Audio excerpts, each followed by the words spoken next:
નમસ્કાર દર્શક મિત્રો, દેશ અને દુનિયાના સુપરફાસ્ટ સમાચારમાં આપનું સ્વાગત છે। આજના તાજા અને સૌથી મોટા સમાચાર જાણીએ પહેલા ચેનલને સબસ્ક્રાઇબ કરી નાખજો। આ જિલ્લાઓ પર વરસાદની મોટી ઘાત। હવામાન વિભાગની આગાહી અનુસાર રાજ્યમાં આજથી 4 દિવસ અનેક જિલ્લાઓમાં ભારેથી અતિભારે વરસાદ વરસી શકે છે। આગાહી અનુસાર આજે પોરબંદર, જૂનાગઢ, દ્વારકા, ગીર સોમનાથ અને દીવ ભારે વરસાદ વરસી શકે છે। આ ઉપરાંત આણંદ, સુરત, ડાંગ, નવસારી, વલસાડ, દમણ, દાદરા નગર હવેલી, રાજકોટ, જામનગર, અમરેલી, ભાવનગર, મોરબી, કચ્છ માટે પણ આગાહી છે। રાજ્યમાં છેલ્લા 24 કલાકમાં ગુજરાતના 107 જેટલા તાલુકાઓમાં વરસાદ વરસ્યો છે। સૌથી વધુ સાબરકાંઠાના પોશીનામાં 1.5 ઇંચથી વધુ વરસાદ નોંધાયો છે। દાંતીવાડામાં 1.5 ઇંચથી વધુ વરસાદ વરસ્યો છે। જો કે આજથી 4 દિવસ રાજ્યમાં ભારે વરસાદની હવામાન વિભાગની આગાહી કરવામાં આવી છે। સૌરાષ્ટ્ર અને દક્ષિણ ગુજરાતમાં અતિભારે વરસાદ પડશે। દરિયાકાંઠાના વિસ્તારોમાં એલર્ટ જાહેર કરાયું છે।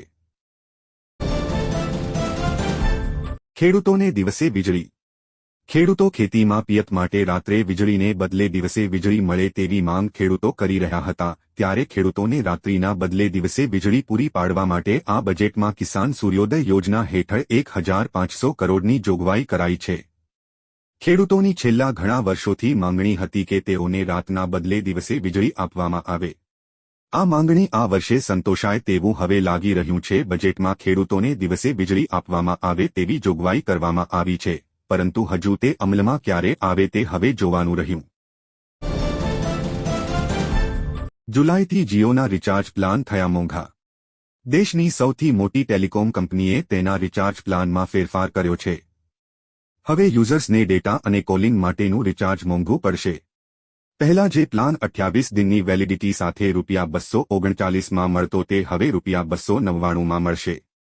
જીઓએ અલગ અલગ પ્લાન લોન્ચ કર્યા। જીઓના નવા પ્લાન 3 જુલાઈથી અમલી બનશે। દેશની તમામ ટેલિકોમ કંપનીઓ તેમના રિચાર્જ પ્લાનમાં ફેરફાર કરવા જઈ રહી છે। ઉપરની તસવીરમાં જીઓના પ્લાન તમે તપાસી શકો છો। પાન કાર્ડ ધારકો આપે ધ્યાન। જે લોકોને પાન કાર્ડને આધાર કાર્ડ સાથે લિંક કરવાનું બાકી હોય તે વહેલી તકે પાન કાર્ડને આધાર કાર્ડ સાથે લિંક કરી શકે છે। જ્યારે કેન્દ્ર સરકારના જણાવ્યા અનુસાર દેશમાં 70 કરોડ પાન કાર્ડ ધારકો છે, જેમાંથી 10 કરોડ લોકોએ પાન કાર્ડ સાથે આધાર કાર્ડને લિંક કર્યું નથી। પણ જો આધાર અને પાન લિંક નહીં હોય તો તમે મોટી રકમના વ્યવહારો બેંક દ્વારા કરી શકશો નહીં। સરકારી યોજનાઓનો લાભ પણ મેળવી નહીં શકો। તેમજ ટેક્સ વિભાગ દ્વારા કોઈ રિફંડ આપવામાં આવશે નહીં।